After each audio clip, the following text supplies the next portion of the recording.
Hi everyone. आज के video में कल का जो पेपर हुआ है बीपीएससी टीआरई 3.0 साइकोलॉजी पेपर 2 का, आज के वीडियो में उसका आंसर की डिस्कशन करेंगे। मतलब कौन सा क्वेश्चन का राइट आंसर क्या हो सकता है, क्या पॉसिबिलिटी है आपका आंसर होने का। आज के वीडियो में पूरे डिटेल में आज हम बात करने वाले हैं।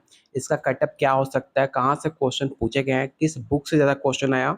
आज के वीडियो में काफ़ी डिटेल में इस बारे में बात करने वाले हैं। तो चलिए शुरू करते हैं आज का वीडियो। लेकिन उससे पहले आपको बता दें कि अगर आप बीपीएससी स्टेट या झारखंड लेडी सुपरवाइजर की तैयारी कर रहे हो तो आपके सिलेबस के अकॉर्डिंग आपको 2000 से ज़्यादा क्वेश्चन आंसर, जिससे आप बेटर प्रैक्टिस कर पाओ अपने एग्जाम के लिए। साथ में मोस्ट इंपॉर्टेंट एनसीईआरटी आज के वीडियो में जो आप प्रीवियस ईयर क्वेश्चन देखने वाले हो कल का, उससे आप आइडिया लगा सकते हो कि एनसीईआरटी कितना मोस्ट इंपॉर्टेंट है और क्यों मैं कहता हूँ बार बार एनसीईआरटी पढ़ने के लिए।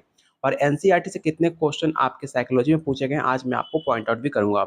ये सब कुछ मिलेगा, साथ में प्रैक्टिस सेट, साथ में प्रीवियस ईयर क्वेश्चन, सारे डिटेल में मिलेंगे आपको सिर्फ 300 में। साथ में आपको प्रॉपर गाइड भी किया जाएगा कैसे आप एग्जाम की तैयारी कर सकते हो, कैसे मैंने अपना स्टेट और बीपीएससी पेपर क्वालिफाई किया है। सब कुछ आपके उस बेस पे मैं आपको गाइड करूंगा। अगर आप इंटरेस्टेड हो थ्योरी पढ़ने में तो सिर्फ आप 101 रुपीज़ में इसका टॉपिक वाइज थ्योरी ले सकते हो, जो आपके एग्जाम के लिए काफ़ी ज़्यादा इंपॉर्टेंट है। प्लस आपका बेस भी काफ़ी ज़्यादा मजबूत हो जाएगा। लेने के लिए आप मुझे इस नंबर पे व्हाट्सअप कर सकते हो, बाकी डिटेल्स आपको यहाँ पर शेयर कर दिया जाएगा। तो चलिए शुरू करते हैं प्रीवियस ईयर क्वेश्चन का एनालिसिस।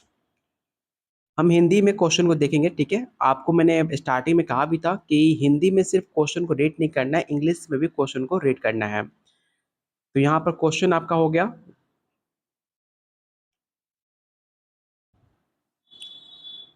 देखो पहला जो क्वेश्चन आपका है, सूचना को समग्र चित्र के एक भाग के रूप में समझना, ठीक है। जो कि होगा विवरण पर ध्यान देना। ए का आपका 3 होगा। यहाँ पर हिंदी में थोड़ा सा आपको कंफ्यूजन हो सकता है कि क्या लिख रहे हैं यहाँ पर, लेकिन इसलिए मैंने आपसे कहा था कि जब आप इंग्लिश पढ़ोगे तो आप आसानी से उसके बारे में समझ पाओगे कि कहना चाहिए क्या चाह रहा है। यहाँ पे बात की जा रही है आपके टोटल पिक्चर का एक पार्ट है उसके इन्फॉर्मेशन को लेकर, जो कि यहाँ पर 1 का 3 हो जाएगा, फोकस ऑन डिटेल्स, मतलब डिटेल्स की बात की जा रही है। तो क्वेश्चन 71 का जो राइट आंसर होगा ऑप्शन ए हो जाएगा, ठीक है। इसे आप याद रखना क्योंकि कल वीडियो काफ़ी लेट से मेरे पास क्वेश्चन आए और मैंने रात में काफ़ी रिसर्च करा कि क्वेश्चन का आंसर क्या हो सकता है, क्योंकि सडनली ऐसे बहुत सारे नए क्वेश्चन इसमें देखने को मिले हैं और कुछ क्वेश्चन आपके प्रीवियस ईयर क्वेश्चन को भी देखने को मिले हैं। चलते हैं सेकेंड नंबर क्वेश्चन पे। सेकेंड क्वेश्चन है, निम्नलिखित में कौन सा एईओ व्यक्तित्व सूची के विशिष्टता का पहलू नहीं है।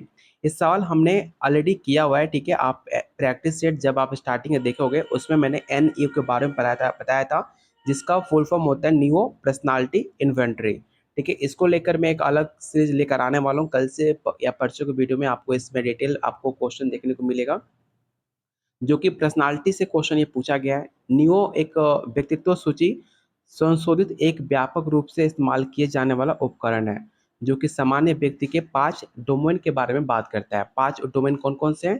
तो पहला होता है न्यूरोटिसिज्म, दूसरा होता है भयमूर्खता, तीसरा होता है कर्तव्यनिष्ठा, चौथा होता है सहमति और पांचवा होता है खुलापन। ये 5 आपके एन यू के 5 डोमेन है, ठीक है। इसे भी आप याद रख सकते हो। क्वेश्चन सेकंड का राइट आंसर क्या होगा? तो ऑप्शन सी होगा, मुखरता, ठीक है। क्वेश्चन सेकंड का राइट आंसर होगा ऑप्शन सी। बहुत सारे ऐसे क्वेश्चन में ट्रांसलेशन गलत दिए गए हैं, तो आप एक बार इंग्लिश जरूर देखना क्वेश्चन का। क्वेश्चन 17 नंबर 3 है, निम्नलिखित में कौन मनोवैज्ञानिक विकारों की विशेषता नहीं करता? आपसे यहाँ पर नहीं पूछा गया है। पहला ऑप्शन है परेशान करना, खतरनाक, खराब, एक से अधिक या उपरोक्त में से कोई नहीं। जब आप क्वेश्चन इंग्लिश में देखोगे तो आप आसानी से इसका आंसर बता पाओगे कि आपसे क्वेश्चन में क्या पूछ रहा है।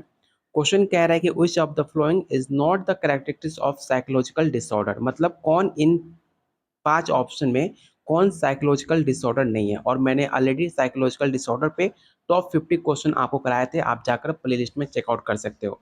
उसमें मैंने आपको बताया भी था, जो डिस्टर्बिंग होता है, परेशान करना, कोई भी एक साइकोलॉजिकल डिसऑर्डर नहीं है। जबकि डेंजरियस, डाइफंक्शनल, ये सब एक तरह का साइकोलॉजिकल डिसऑर्डर माना जाता है। लेकिन क्वेश्चन में आपसे पूछा जा रहा है not the characteristics of psychological disorder. तो परेशान करना, किसी को आप परेशान करते हो, कोई साइकोलॉजिकल डिसऑर्डर नहीं कहलाता। काफी आसान क्वेश्चन है।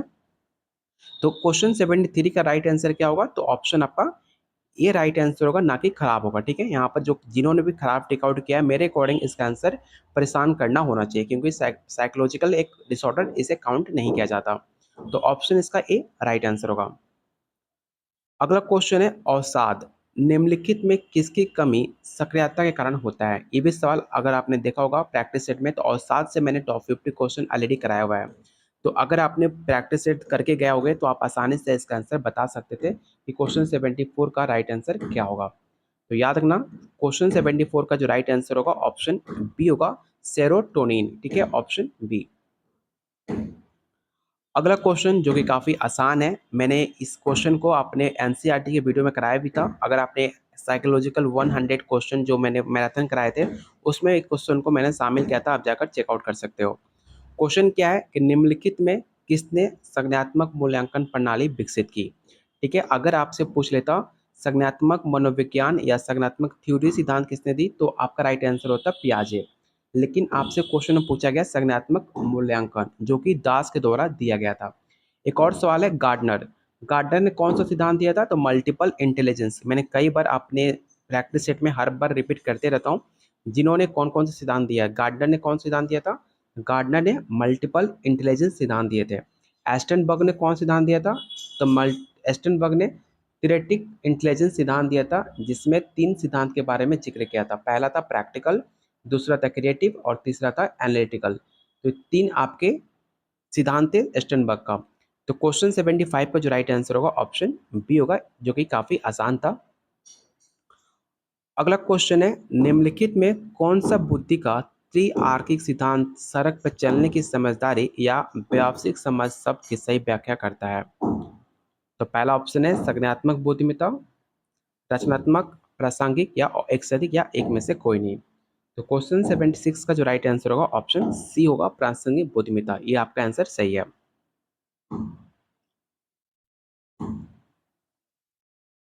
क्वेश्चन नंबर 77 ऑलरेडी जाकर आप देख लो, मैंने कैटल पे टॉप 50 क्वेश्चन कराया हुआ है। पर्सनालिटी डेवलपमेंट पे मैंने कम से कम 2-3 वीडियो बनाए हुए हैं।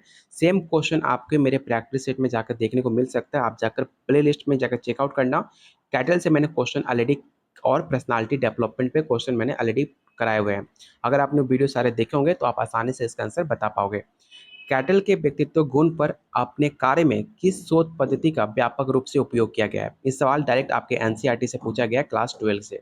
ठीक है, अगर आपने एनसीईआरटी क्लास 11-12 का अगर आपके पास नोट्स है या मैंने यूट्यूब पर कराया हुआ है, उस वीडियो में भी आपको इस सेम क्वेश्चन आपको देखने को मिल जाएगा। तो क्वेश्चन 77 का जो राइट आंसर होगा ऑप्शन ई हो जाएगा, फैक्टर एनालिसिस। ठीक है, ऑप्शन ए इसका राइट आंसर होगा। ऑडिपस कॉम्प्लेक्स मनोलैंगिक विकास किस चरण से जुड़ा हुआ है, बताओ। ऑडिपस कॉम्प्लेक्स मैंने एनसीईआरटी में आपको बात की हुई है। मैंने जब प्रैक्टिस सेट जब सिगमंड फ्रॉइड को मैंने टॉप 50 क्वेश्चन कराए थे, उसमें भी ऑडिपस और इलेक्ट्रा कॉम्प्लेक्स के बारे में बात की थी। अगर आपने वीडियो दोनों देखा होगा तो आप आसानी से, ये काफ़ी आसान क्वेश्चन है, आसानी से आप बता सकते हो। ऑडिपस कॉम्प्लेक्स का एज क्या होता है, याद रखना ऑडिपस कॉम्प्लेक्स का एज होता है 3 से 6 वर्ष। ऑडिपस कॉम्प्लेक्स किसके लिए होता है, तो लड़कों के लिए होता है। ठीक है, और एक होता है इलेक्ट्रा। याद रखना ऑडिपस जो होता है वो बॉय के लिए होता है, और एक होता है इलेक्ट्रा कॉम्प्लेक्स जो कि आपके गर्ल के लिए होता है। एज क्या होता है, 3 से 6 वर्ष होता है, इसे भी आप याद रखना।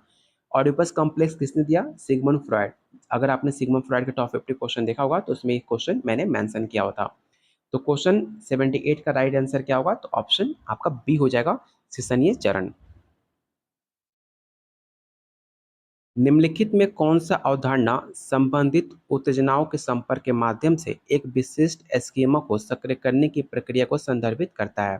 काफी आसान क्वेश्चन है। अगर आपने जीन पियाजे का स्कीमा सिद्धांत पढ़ा होगा, जिसमें आपका स्कीमा, एसिमिलेशन, एकोमोडेशन, ये सब उसके बारे में जिक्र किया गया है, तो आप जाकर देखोगे कि स्कीमा प्राइमिंग इसका राइट आंसर होगा, ऑप्शन सी। दृढ़ता प्रभाव के कारण क्या क्या हो सकते हैं, राय बदलने की इच्छा बढ़ती है, विश्वास में दृढ़ता, खुले विचार वाला, एक से अधिक या एक में से कोई नहीं। तो क्वेश्चन 80 का जो राइट आंसर होगा ऑप्शन बी होगा, जिन्होंने भी आंसर टिक आउट किया बिल्कुल सही किया है। काफी उतने हार्ड क्वेश्चन नहीं थे मेरे अकॉर्डिंग। क्वेश्चन आपका मॉडरेट टू थोड़ा बहुत हाई बोल सकते हो, मॉडरेट टू एकदम हाई नहीं बोल सकते। क्वेश्चन का पैटर्न अगर मॉडरेट था, अगर आप प्रीवियस ईयर क्वेश्चन करके गए होगे तो उसमें से 3 से 4 क्वेश्चन डायरेक्ट आपको देखने को मिले हैं, बस क्वेश्चन का पैटर्न लैंग्वेज चेंज कर दिया है, लेकिन क्वेश्चन आपका बिल्कुल सेम है। और एनसीईआरटी से मैंने जब रात में क्वेश्चन को देख रहा था, तो एनसीईआरटी से आपके 20 से 25 क्वेश्चन पूछे गए क्लास 11-12 से, और कुछ क्वेश्चन ऐसे हैं जो एमए से उठाए गए हैं, ठीक है, मतलब आपकी पीजी से क्वेश्चन उठाए गए हैं। तो अगर आप देखो तो ओवरऑल एनसीईआरटी का वेटेज काफ़ी ज़्यादा था, और इसलिए मैं आपको बार बार कहता हूँ एनसीईआरटी करना काफ़ी ज़्यादा ज़रूरी है, ठीक है। और आप लोग के लिए एनसीईआरटी मैंने ऑलरेडी पहले भी दिया हुआ है, लेकिन इस बार मेरी कोशिश है कि बीपीएससी का जो क्वेश्चन का पैटर्न है, जो क्वेश्चन थोड़ा लैंग्वेज लेंदी कर रहा है, मैं वैसा क्वेश्चन आपको बनाकर दे पाऊँ। तो इस पर काम चल रहा है, बहुत जल्द आपको एनसीईआरटी क्वेश्चन का जो लेवल है वो काफ़ी थोड़ा हाई देखने को मिलेगा, जो मॉडरेट लेवल का मिलेगा, जो सिर्फ बीपीएससी और झारखंड लेडी सुपरवाइजर के लिए काफ़ी ज़्यादा इंपॉर्टेंट होगा। क्वेश्चन 81 देखते हैं, संक कस्ट फैलेसी का अर्थ क्या होता है। देखो ये क्वेश्चन जो आपका 81 है, संक कोस्ट फैलेसी, तो एक ये सिलेबस में आपके मेंशन नहीं है, लेकिन ये सिलेबस, ये टॉपिक्स जो है ये आपके झारखंड लेडी सुपरवाइजर में मेंशन है। ये टॉपिक्स आपके बीपीएससी के सिलेबस में मेंशन नहीं किया गया, लेकिन ये टॉपिक्स जो है आपके झारखंड लेडी सुपरवाइजर के अंदर ये टॉपिक्स है। इकोनॉमिक सर्वे, ठीक है, इकोनॉमिक सर्वे साइकोलॉजी जो है आपके झारखंड लेडी सुपरवाइजर का दिया गया टॉपिक्स है, लेकिन जो आपके सिलेबस में मेंशन नहीं है। इसका मतलब क्या होता है, ऐसी चीज़ें जो आपके फैलेंसी होती है, जो किसी चीज़ में आप इन्वेस्ट कर रहे हो आंख बंद करके, जैसे शेयर मार्केट हो गया, किसी कंपनी को यह टिप्स मिला कि आप उस कंपनी का शेयर काफ़ी ज़्यादा बढ़ने वाला है, और आपने आंख बंद करके उस शेयर मार्केट में, उस कंपनी में आपने पैसे काफ़ी ज़्यादा इन्वेस्ट कर दिए, लेकिन वो पैसा आपका अच्छा रिटर्न नहीं दिया और आपका पैसा डूब गया, तो उसे कहते हैं संक कॉस्ट फैलेसी, ठीक है। तो क्वेश्चन 81 का राइट आंसर क्या होगा, तो ऑप्शन ई होगा, उपरोक्त में से कोई नहीं, ठीक है, इसे आप याद रखना। निम्नलिखित में कौन इनसाइट थ्योरी समाधान की विशेषता, बताओ। अगर आपने मुझसे क्लास किया होगा तो इनसाइट थ्योरी से मैंने कितने क्वेश्चन कराए हुए हैं, आपको बताया भी है कि इनसाइट थ्योरी किसने दिया, सब कुछ इसको लेकर डिटेल में हमने बात भी की थी। अगर अब भी इसका आंसर आप नहीं बता पा रहे हो, तो काफ़ी सोचने की बात है कि आप प्रैक्टिस अच्छे से नहीं कर पा रहे हो। तो क्वेश्चन नंबर 82 का जो राइट आंसर होगा ऑप्शन ई होगा, समाधान का अचानक एहसास। इनसाइट थ्योरी क्या होता है, इनसाइट मतलब एक झटके में नजर गई उस पर और अचानक समाधान निकल गया, ठीक है, इनसाइट थ्योरी का मतलब वही होता है। तो ऑप्शन इसका ए राइट आंसर होगा। कोई एल्गोरिदम की इसमें बात की ही नहीं जा रही है, पहली बात जिन्होंने बी आंसर टेक आउट किया वो उनका गलत है। एल्गोरिदम प्रॉब्लम सॉल्विंग के बारे में बात की जाती है, ना कि इनसाइट थ्योरी के बारे में बात की जा रही है, और यहाँ पे आपकी बात की जा रही है इनसाइट प्रॉब्लम थ्योरी के बारे में, ठीक है। तो दो काफ़ी मेजर डिफरेंस होते हैं, इसे आप भी आप याद रख सकते हो। क्वेश्चन ए इसका राइट आंसर होगा, ऑप्शन ए। पुनः परीक्षा मतलब री अटेम्प्ट टेस्ट, आप जब बार बार एक ही एग्जाम को बार बार आप जब परीक्षा दे रहे हो, तो उसका एक होता है विश्वसनीयता का आकलन कैसे होता है, ठीक है। तो क्वेश्चन 83 का जो राइट आंसर होगा ऑप्शन सी, एक ही परीक्षण के कई क्रियाओं के स्कोर में स्थिरता, मतलब जैसे कि बीपीएससी टीआरई 3 हुआ, जो आपका कैंसिल हो गया, फिर आपने इतने टाइम उसके एग्ज़ाम की तैयारी किया, फिर उसका एग्ज़ाम कैंसिल हो जाता है, फिर दोबारा डेट निकलता है, फिर आप दोबारा मेहनत करते हो, एक ही परीक्षा का बार बार आप उसमें परीक्षण कर ही रहे हो, ठीक है, तो उसको कहा जाता है स्कोर की स्थिरता। तो ऑप्शन इसका सी राइट आंसर होगा।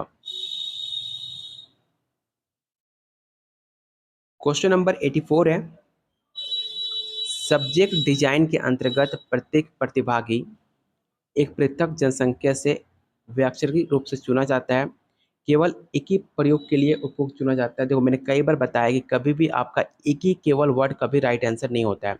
कभी भी आपके क्वेश्चन में जब भी पॉजिटिव क्वेश्चन पूछा जाए, केवल एक ही प्रयोग, कभी भी आपका ऑप्शन राइट आंसर नहीं हो सकता। तो इससे पहले जब भी आप केवल वर्ड देखो, अगर आपसे क्वेश्चन में पॉजिटिव पूछा जा रहा है, सबसे पहले उसे आप कट कर दो, ठीक है। तो क्वेश्चन 84 का जो राइट आंसर होगा ऑप्शन ई हो जाएगा, उपरोक्त में से कोई नहीं, क्योंकि यहाँ पे आपसे बात की जा रही है सब्जेक्ट डिजाइन में।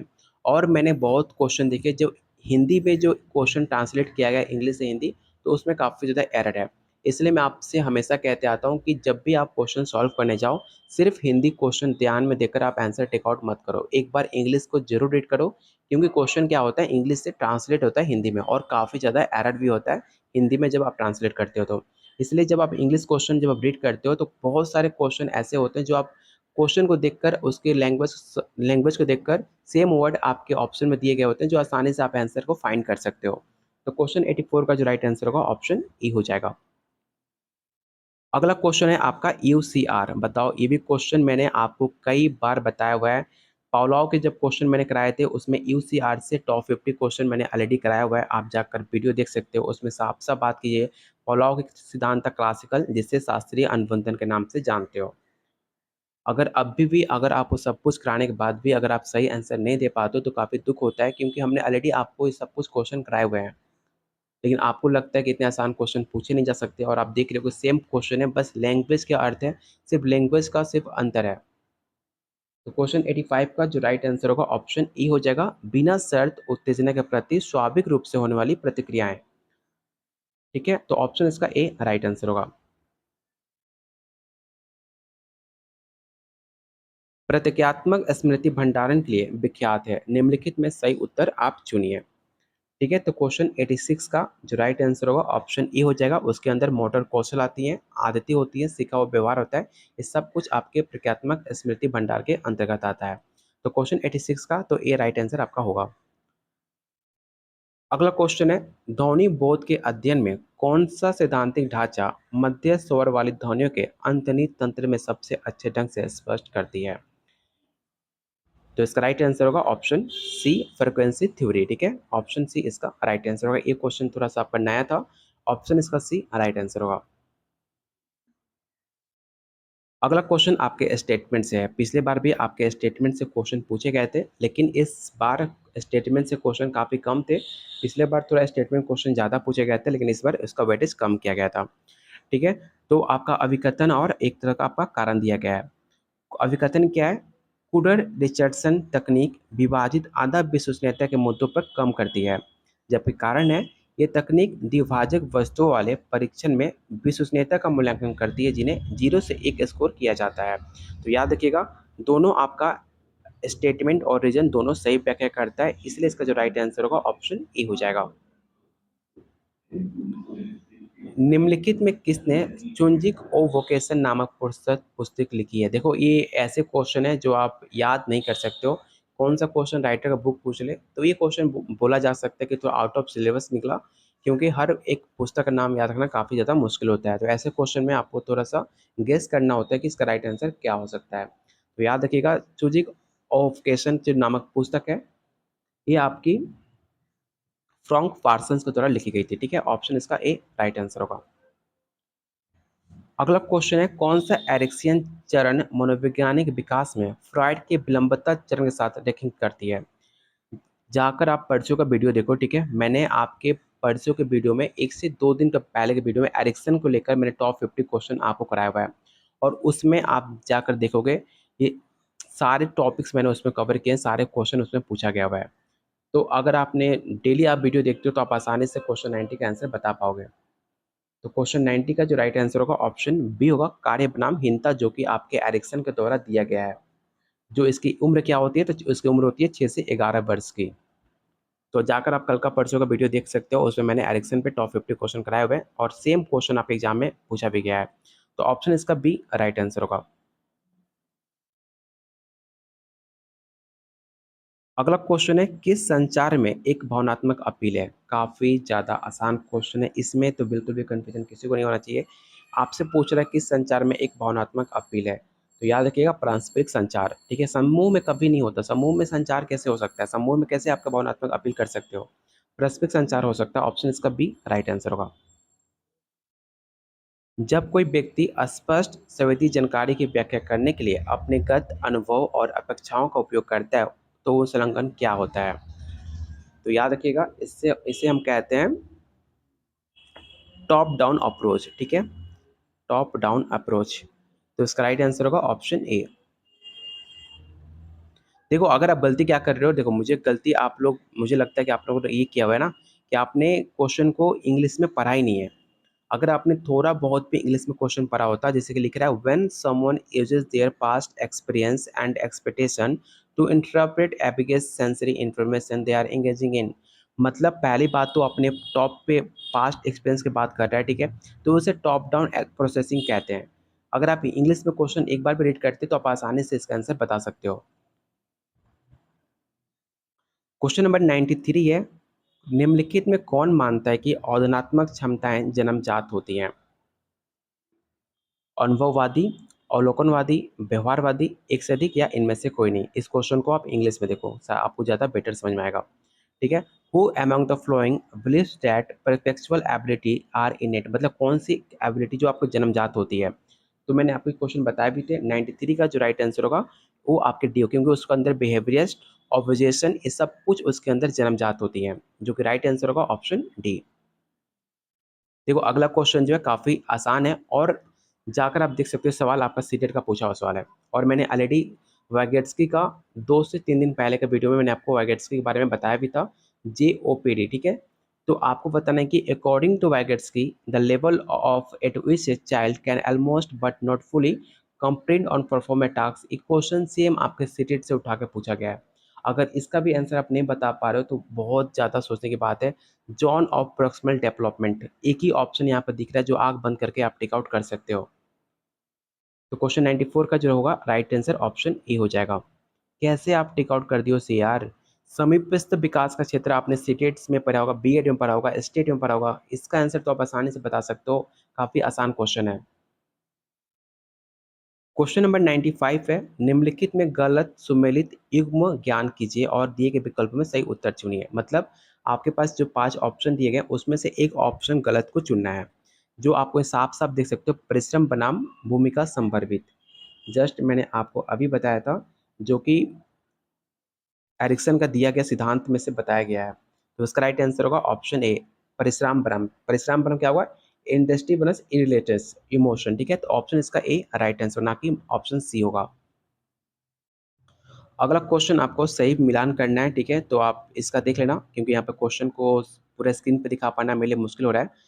तो क्वेश्चन 96 का जो राइट आंसर होगा ऑप्शन ए हो जाएगा। जिन्होंने भी आंसर टिक आउट किया काफी ज्यादा अच्छा राइट आंसर किया है। ऑप्शन इसका ए राइट आंसर होगा। क्वेश्चन नंबर 97, ये सवाल डायरेक्ट आपके एनसीईआरटी से पूछा हुआ सवाल है। ठीक है। अगर आपने एनसीईआरटी वीडियो देखा होगा तो आप आसानी से इसका आंसर बता सकते हो। अभिवृत्ति परिवर्तन के द्विवर्णीय अवधारणा के प्रतिपादक किसे माना जाता है, मतलब बाइपोलर डिसऑर्डर के बारे में आपसे पूछा जा रहा है। पहला ऑप्शन है मोहसिन, लिकट, रोजर्स, या एक से अधिक या एक से कोई नहीं। तो क्वेश्चन नंबर 97 का राइट आंसर होगा ऑप्शन ए, मोहसिन। ये सवाल डायरेक्ट एनसीईआरटी क्लास 11 से पूछा हुआ सवाल है, आप जाकर चेकआउट कर सकते हो। ऑलरेडी हमने एनसीईआरटी की वीडियो में सवाल हमने किया हुआ है। अगला क्वेश्चन है, निम्नलिखित में सही उत्तर का चुनाव करें। गेस्टाल्ट सिद्धांत किस पर बल देता है। जो मैंने टॉपिक्स कवर किए हैं टॉप 50 पे, आप जाकर देख लो। सेम क्वेश्चन सेम टॉपिक से क्वेश्चन आपके एग्जाम में पूछेगा। गेस्टाल्ट पे ऑलरेडी हमने टॉप 50 क्वेश्चन किए हुए हैं, जाकर आप प्ले लिस्ट में चेकआउट कर सकते हो। ठीक है। तो क्वेश्चन 98 का जो राइट आंसर होगा ऑप्शन सी होगा। स्वरूप देखने की प्रवृत्ति पे सबसे ज्यादा बल दिया जाता है आपके गेस्टाल्ट सिद्धांत के अंदर। तो ऑप्शन इसका सी राइट आंसर होगा। ये सवाल आपके डायरेक्ट प्रीवियस ईयर क्वेश्चन से पूछा हुआ सवाल है। मैंने कई बार बताया भी था, जब मैं गार्डनर से टॉप 50 क्वेश्चन लेकर आया था उसमें मैंने कहा भी था गार्डनर से 2-3 क्वेश्चन आपके प्रीवियस ईयर क्वेश्चन पूछे गए थे, और आने वाले एग्जाम में भी 2-3 क्वेश्चन आपको देखने को मिल सकता है।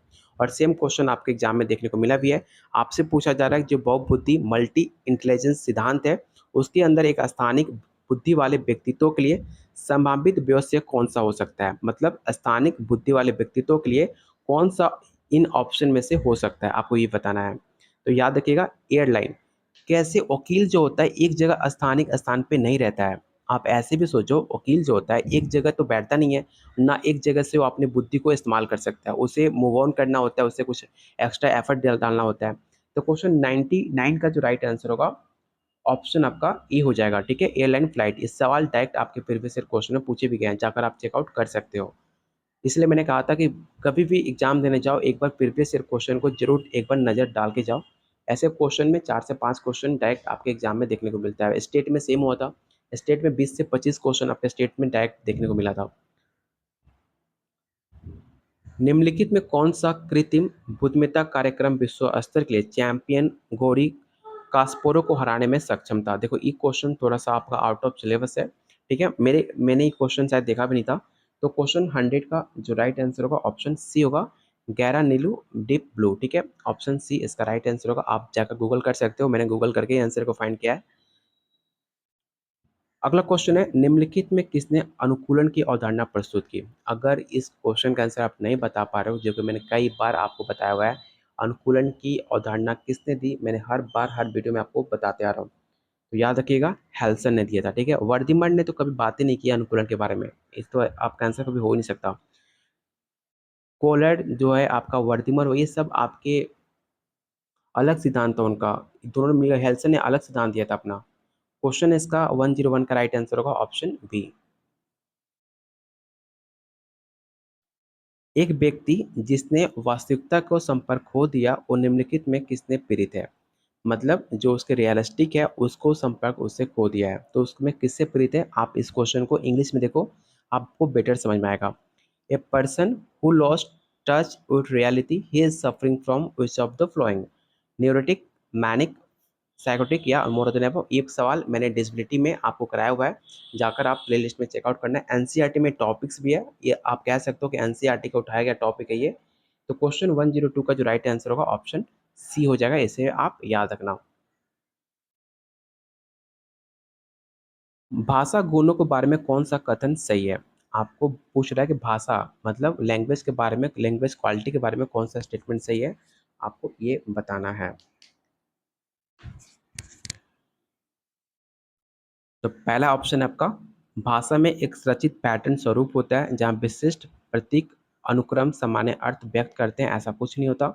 भाषा संरचना का विश्लेषण केवल जब भी केवल वर्ड देखे आप आंख बंद करके कट कर दो, कभी भी आपका राइट आंसर नहीं हो सकता। मैं बार बार आपको कहते आता हूँ, अगर आप केवल वर्ड पहले, चलो मान लो कि आपको पहला आंसर पता नहीं गलत है कि सही है, लेकिन आप यहाँ पर देख रहे हो सेकंड ऑप्शन में केवल लिखा हो तो आप उसे कट कर दिए।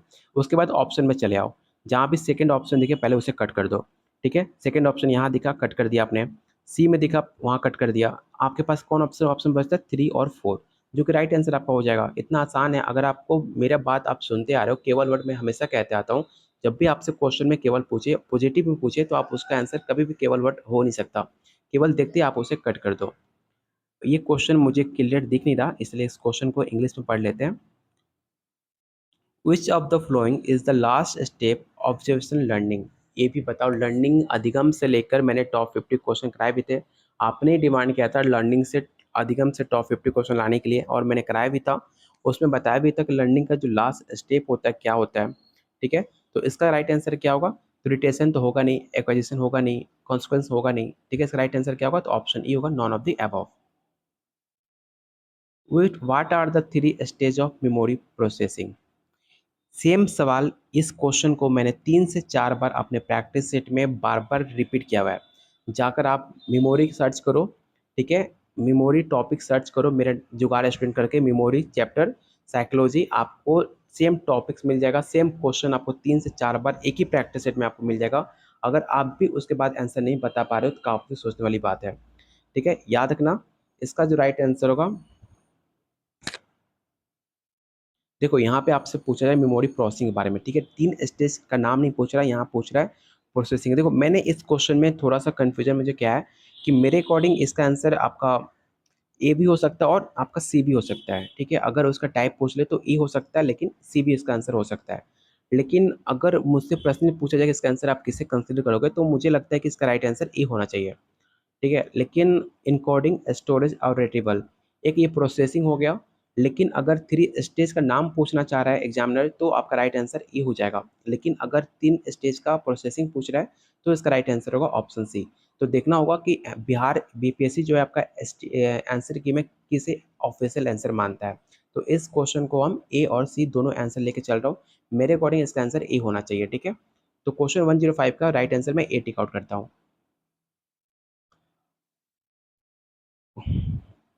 क्वेश्चन नंबर 106 है, क्वेश्चन दिख नहीं रहा।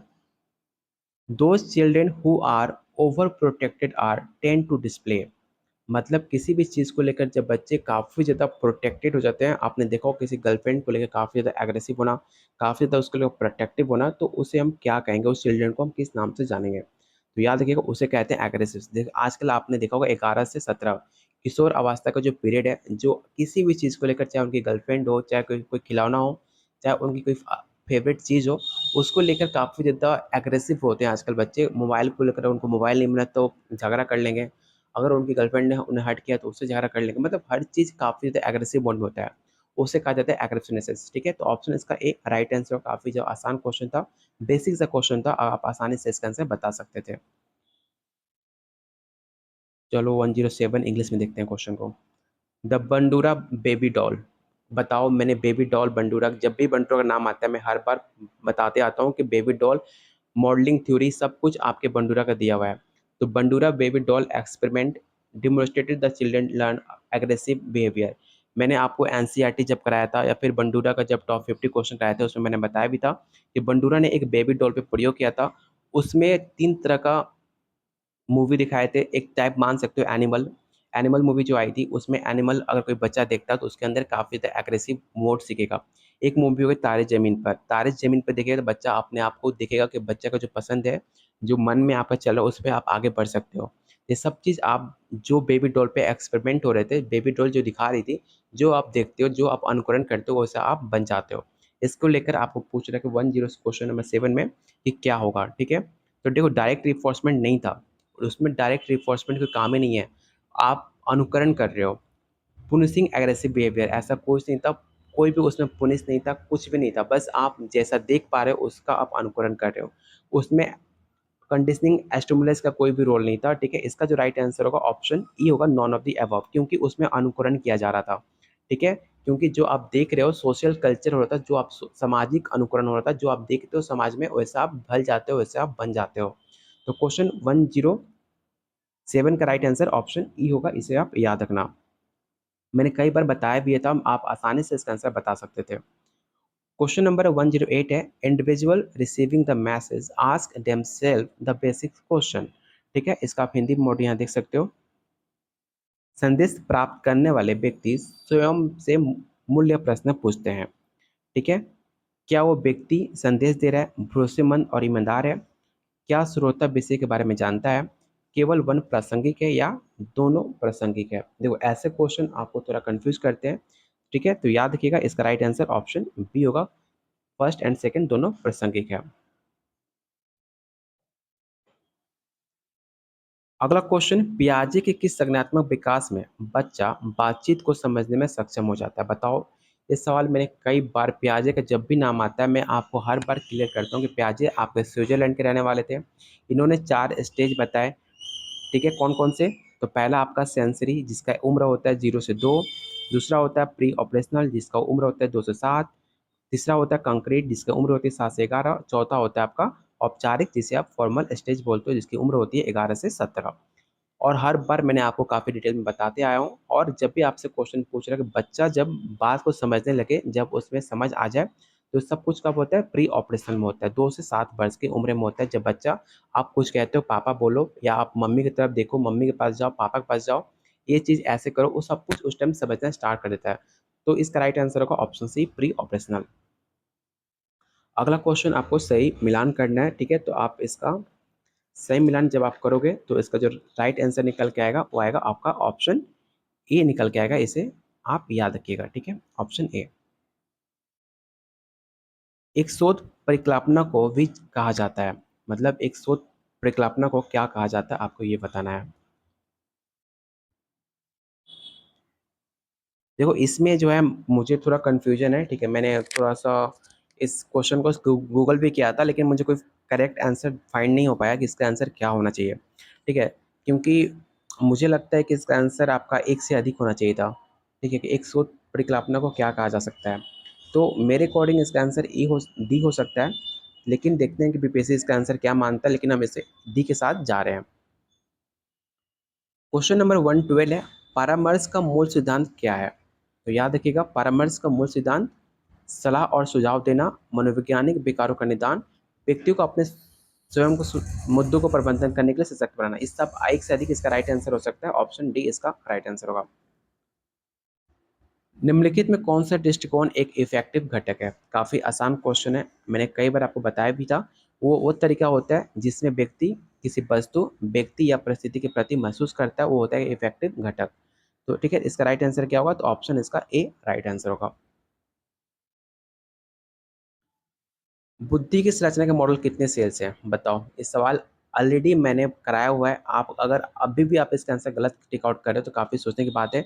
मैंने आपको बुद्धि की संरचना मॉडल जो गिलफर्ड मैंने ऑलरेडी टॉप 50 क्वेश्चन कराए हुए हैं, आप जाकर प्रैक्टिस सेट में जाकर चेकआउट कर सकते हो प्लेलिस्ट में।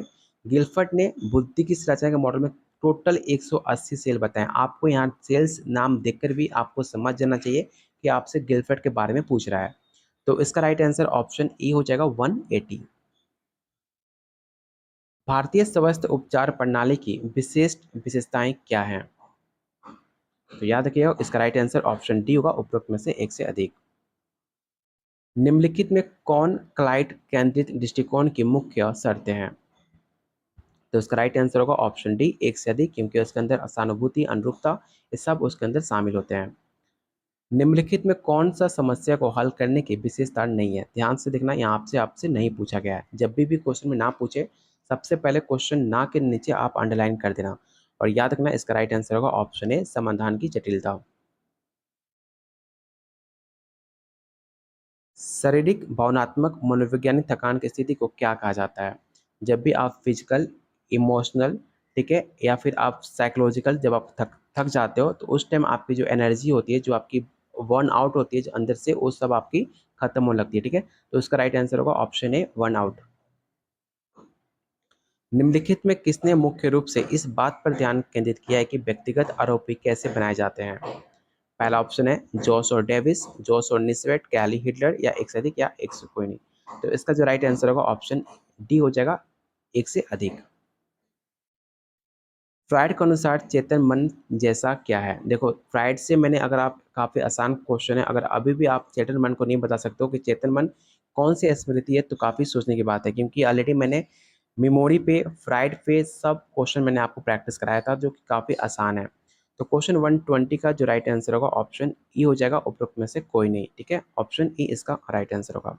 कभी भी चेतन मन आपका प्रतिबिंब नहीं बनाता है। ठीक है, क्वेश्चन 120 का राइट आंसर ऑप्शन आपका ई हो जाएगा। अगला क्वेश्चन है, मानव व्यवहार के बारे में मनोविश्लेषण परामर्श का दृष्टिकोण निम्नलिखित के प्रभाव पर जोर देता है? तो इसका राइट आंसर होगा ऑप्शन ए, अचेतन प्रतिक्रिया और प्रारंभिक अनुभव। तृतीय विचरण के बारे में निम्नलिखित में कौन सा कथन सही नहीं है? आपको सही विकल्प चुनना है कि कौन सा स्टेटमेंट आपका गलत है। तो इसका राइट आंसर होगा ऑप्शन ए, उपरोक्त में से कोई नहीं, क्योंकि मैंने रात में रेड किया था, कोई भी इसमें आपका स्टेटमेंट गलत नहीं है, इसलिए इसका जो राइट आंसर होगा ऑप्शन ई हो जाएगा। ड्राइव रिडक्शन सिद्धांत बताती है कि व्यवहार के लिए एक महत्वपूर्ण प्रेरक क्या है? मैंने आपको बताया भी है ड्राइव रिडक्शन। ठीक है, ऑलरेडी हमने टॉपिक्स कवर किया था ड्राइव रिडक्शन के बारे में, जो कि आपको बताती है समस्थिति स्थिति के बनाए रखना। ठीक है, ऑप्शन ए। किस वर्ष पटना विश्वविद्यालय ने मनोवैज्ञानिक सेवाओं और अनुसंधान का एक विभाग स्थापित किया और मार्गदर्शन की अवधारणा को अपनाया था? देखो, ये क्वेश्चन आपका आउट ऑफ सिलेबस है, ऐसे क्वेश्चन आपको याद करने पड़ते हैं, रट्टा मारना पड़ता है। ठीक है, तो ये आप गूगल जब आप करोगे तो इसका जो राइट आंसर आपको निकल के आएगा 1945 आएगा। ठीक है, तो ऑप्शन इसका सी राइट आंसर होगा। फ्लैश बल्ब मेमोरी, ऑलरेडी मैंने आपको बताया था फ्लैश बल्ब मेमोरी के बारे में, निम्नलिखित में कौन सा सही नहीं है? ठीक है, आपसे सही नहीं है पूछा गया है। तो इसका जो राइट आंसर होगा ऑप्शन सी हो जाएगा, और विशिष्ट और विस्तृत होते हैं।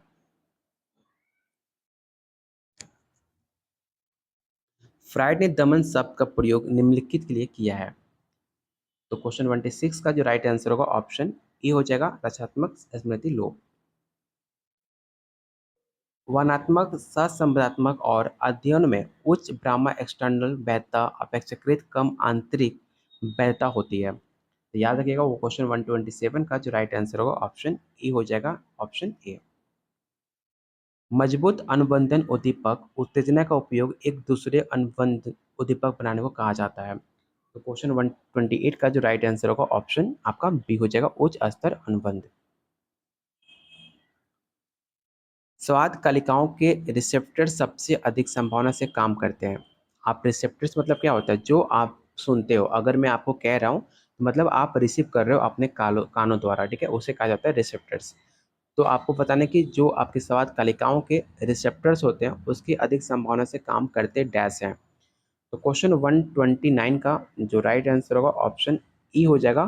ठीक है, इसे याद रखना, क्योंकि स्वाद कलिका आपकी जीभ से काम करती है और रिसेप्टर्स होते हैं वो कानों से सुनते हैं। लेकिन आपसे क्वेश्चन पूछेगा अधिक संभावना से काम कौन करता है? ठीक है, तो आपका राइट आंसर होगा ऑप्शन ए, क्योंकि यहाँ पर देखो राइट आंसर मेरे अकॉर्डिंग ई होना चाहिए। जो आपने बी टेक आउट किया मे भी हो सकता है कि अब क्वेश्चन पूछना क्या चाह रहा है, लेकिन मेरे अकॉर्डिंग इसका राइट आंसर ई होना चाहिए और मैं ई के साथ ही जाऊंगा। ऑप्शन ई इसका राइट आंसर होगा। हरमन रोसाक ने पहली बार किस वर्ष इंकर ब्लॉक तकनीक का वर्णन किया था? ठीक है, इस सवाल हमने प्रैक्टिस सेट में जब आपको कराया था, अदर स्टेट का पूछा हुआ सवाल है, यूपी पीजीडी का सवाल ये पूछा हुआ है। ठीक है, तो हरमन रोसाक ने पहली बार किस इंटर ब्लॉक तकनीक का वर्णन किया था? तो याद रखिएगा 1921 में। ठीक है, ऑप्शन सी आप गूगल कर सकते हो, ऑप्शन सी इसका राइट आंसर होगा। संकेत संसूचन सिद्धांत के प्रमुख प्रतिपादक किसे माना जाता है? तो याद रखिएगा इसका राइट आंसर होगा ऑप्शन डी, एक से अधिक। फ्रांस के प्रकाशित मूल विनय साइमन मापने के विषय में निम्नलिखित को सही चुनिए। देखो ये क्वेश्चन काफी आसान है, आप आसानी से बता सकते हो अगर आपने साइमन मूल विनय साइमन विनय का आपने सिद्धांत पढ़ा होगा। तो इसका राइट आंसर होगा क्या होगा? तो इसका राइट आंसर हो जाएगा ऑप्शन बी, 1905, 1908, 1911, क्योंकि इस टाइम आपका साइमन जो है सिद्धांत उसको प्रैक्टिस कर रहा था थ्योरी को अपने। ऑप्शन इसका बी राइट आंसर होगा। क्वेश्चन 133 का जो राइट आंसर होगा ऑप्शन सी हो जाएगा। ठीक है, मनोलैंगिक विकास के किस अवस्था में वादिकरण चिंता होती है? मतलब आपको जो मनोलैंगिक विकास है, जो सिग्मंड फ्रॉइड का दिया गया विकास है, उसके वादिकरण चिंता कब से आपके अंदर पैदा होने लगती है? तो याद रखिएगा लिंग अवस्था में। ठीक है, जब आप अनल स्टेज में जाते हो तो जो अगर आपको वादिकरण चिंता उत्पन्न होने लगती है। तो ऑप्शन इसका ए राइट आंसर होगा। हर्ट्जबर्ग की प्रेरणा के दो कारक सिद्धांत के अनुसार निम्नलिखित में कौन सा कारक नौकरी की संतुष्टि और प्रेरणा के बढ़ाने की संभावना रखती है? तो क्वेश्चन 125 का जो राइट आंसर होगा ऑप्शन डी होगा, उपरोक्त में से एक से अधिक। किस स्थिति में अनुपालन अधिकतर होता है? तो क्वेश्चन 136 का जो राइट आंसर होगा जब समूह का दबाव होता है। परामर्श का कौन सा उपागम ये मानता है कि व्यक्ति एक क्रियाशील और आत्मसिद्ध प्रणाली है? तो याद रखिएगा क्वेश्चन 137 का जो राइट आंसर होगा ऑप्शन बी होगा, मानवतावादी, जो कि कार्ल रोजर्स के द्वारा दिया गया एक सिद्धांत माना जाता है, जो कि मैंने already top 50 question Carl Rogers पे कराया हुआ है। तो ऑप्शन इसका बी राइट आंसर होगा। अल्पधर्मी स्मृति की जानकारी बनाए रखने के लिए उपयोग किए जाने वाले प्राथमिक दोहराने की रणनीति को क्या कहा जाता है? तो याद रखिएगा उसे हम, इसका राइट आंसर होगा एक से अधिक, उपयुक्त में से एक से अधिक। किसी कार्य को बार बार दोहराकर सीखना जब तक कि वो याद ना हो जाए, ये दर्शाता है कि किस प्रकार के पूर्वाभ्यास है। ये काफ़ी आसान क्वेश्चन है और मैंने ऐसे क्वेश्चन काफ़ी आपको प्रैक्टिस कराया भी था। तो याद रखिएगा क्वेश्चन 139 का जो राइट आंसर होगा ऑप्शन ए हो जाएगा, रख रखाव, ऑप्शन ए। निम्नलिखित में कौन सा एक नेत्रिक संकेत है? तो क्वेश्चन 140 का जो राइट आंसर होगा ऑप्शन डी हुआ, एक से अधिक। पियाजे के संज्ञानात्मक विकास सिद्धांत के अनुरूप पूर्व संचलन चरण के दौरान वो बच्चे क्या रिप्रेजेंट करते हैं? फिर से आपसे प्री ऑपरेशनल के बारे में पूछा जा रहा है। प्री ऑपरेशनल ऐसा एक स्टेज है जो काफ़ी ज़्यादा बच्चों को कन्फ्यूजन भी करता है और आपने सीटेट में बहुत बार देखा भी होगा। तो जो प्री ऑपरेशनल का जो बच्चे होते हैं वो काफ़ी ज़्यादा ईगोसेंट्रिक होते हैं, आत्म केंद्रित होते हैं। तो इसका राइट आंसर ऑप्शन आपका ए हो जाएगा। एक समूह के लोगों के क्रमांक की चयनात्मक प्रसार की माप क्या कहलाता है? तो इसका राइट आंसर होगा ऑप्शन बी, मानक विचलन। सेलेक्टिव ध्यान का छिनक मॉडल किसने प्रस्तावित किया? मैंने ऑलरेडी आपको सेलेक्टिव थ्योरी ऑलरेडी मैंने आपको बताया हुआ है। अगर आपने पहले का वीडियो देखा हो तो आप आसानी से इसका आंसर बता सकते हो कि सेलेक्टिव ध्यान का जो है एनी ट्राइमन के द्वारा इससे प्रस्तावित किया गया था, इसके जन्मदाता माने जाते हैं। जब बुद्धि परीक्षण में कोई भाषा प्रयोग नहीं की जाती तो इसे क्या कहा जाता है? जब आप कोई भी भाषा प्रयोग नहीं करते हो उस टाइम उसे निष्पादन परीक्षण कहा जाता है। ठीक है, डायग्नोस्टिक परीक्षण कहा जाता है। ऑप्शन इसका ए राइट आंसर होगा। निम्नलिखित में किसने एक कॉकलेट पार्टी समस्या का सुझाव दिया था? नाम आपने सुना होगा कॉकटेल पार्टी। ठीक है, तो याद है कि कॉकटेल पार्टी जो है एक तरह का कॉल्सिन चेरी के द्वारा एक सुझाव दिया गया था। ऑप्शन इसका सी राइट आंसर होगा। नाम से आप देख रहे हो कॉकलेट कॉकटेल और कॉल्सिन चेरी, ऑप्शन सी। फिर से आपको एक सही मिलान करना है। आप जब इसे सही मिलान करोगे तो इसका जो राइट आंसर निकल के आएगा ऑप्शन ई आएगा, उपरोक्त में से कोई नहीं, क्योंकि उसमें सही आपका मिलान गलत दिया गया था। आपको बता दें सेलेक्टिव ध्यान क्या है? तो आपको बताया था जस्ट मैंने, सेलेक्टिव ध्यान पर्यावरण के उद्दीपक को अनदेखा करते हुए जानबूझकर किसी विशेष जानकारी पर ध्यान केंद्रित करने की प्रक्रिया सेलेक्टिव चयन कहलाता है। मतलब आप किसी विशिष्ट सेलेक्टिव चीज पे आप ज्यादा अपना अटेंशन दे रहे हो, तो इसका राइट आंसर होगा ऑप्शन ए। निम्नलिखित में कौन सा सिद्धांत व्यात्मक और संबोधित जीवन शैली के पारस्परिक प्रकृति पर बल देता है? तो क्वेश्चन 148 का जो राइट आंसर होगा ऑप्शन ए होगा, सुलगुन और कारक सिद्धांत। निम्नलिखित में कौन सा संदर्भ प्रेरक और प्राप्तकर्ता के बीच संबंध को दर्शाता है? तो इसका जो राइट आंसर होगा ऑप्शन आपका ए हो जाएगा, सामाजिक। देखो कितना आसान क्वेश्चन है, जिन्होंने आंसर बी टिक आउट किया, बी टिक आउट कैसे हो सकता है? आपसे बात की जा रहा है प्रेषक और प्राप्तकर्ता का संबंध के बारे में, ये सब होगा आपके सामाजिक के अंदर। तो क्वेश्चन ए इसका राइट आंसर होगा, वन क्वेश्चन 49 का। आज का लास्ट क्वेश्चन, शारीरिक भाषा के नरम जोशी के हाथ मिलाना क्या दर्शाता है? जब आप फिजिकल किसी से हाथ मिलाते हो काफ़ी ज़्यादा नरम हाथों से, आपने देखा होगा जो मोदी जी हैं, वो जब हाथ मिलाते हो गर्म जोशी से हाथ मिलाते हैं, ना कि नरम जोशी से। लेकिन जब आप नरम जोशी से हाथ मिलाते हो तो क्या दर्शाता है? तो एक सकारात्मक स्वीकृति को दर्शाता है, जो कि राइट आंसर होगा ऑप्शन आपका ए हो जाएगा। तो उम्मीद करता हूँ 150 क्वेश्चन आपको जो मैंने आंसर बताया, मेरे हिसाब से काफ़ी मैंने सही आंसर बताने की कोशिश की है। काफ़ी ज़्यादा टाइम इसमें लेकर मैंने खुद गूगल भी करके आपको आंसर बता रहा हूँ, और उम्मीद करता हूँ कि बीपीएससी का जब आंसर की डिक्लेयर होगा तो उसमें काफ़ी ज़्यादा आपको अंतर देखने को नहीं मिलेगा। मैक्सिमम अंतर आपको मिलेगा तो 2 से 4 अंक का अंतर मिलेगा, उससे ज़्यादा अंतर आपको देखने को नहीं मिलेगा। इसका कटअप कितना जा सकता है, कल के वीडियो में आपको बताने वाला हूँ कि इसका साइकोलॉजी पेपर 1 11-12 का कटअप कितना जा सकता है। तो इसको लेकर मैं कल वीडियो लेकर आऊँगा आपको। आज मैं खुद चेक करूँगा क्वेश्चन, और बहुत सारे बच्चे से बात करने वाला हूँ कि देखने वाला हूँ कि इसका कटअप कितने जाने की उम्मीद है। उम्मीद है कि जो आपका पिछले बार कटअप गया था, उससे 2 से 5 नंबर थोड़ा हाई जाएगा, उससे आपका कम कटअप नहीं जाएगा, ये तो श्योर है। 2 से 5 नंबर आपका हाई रहेगा।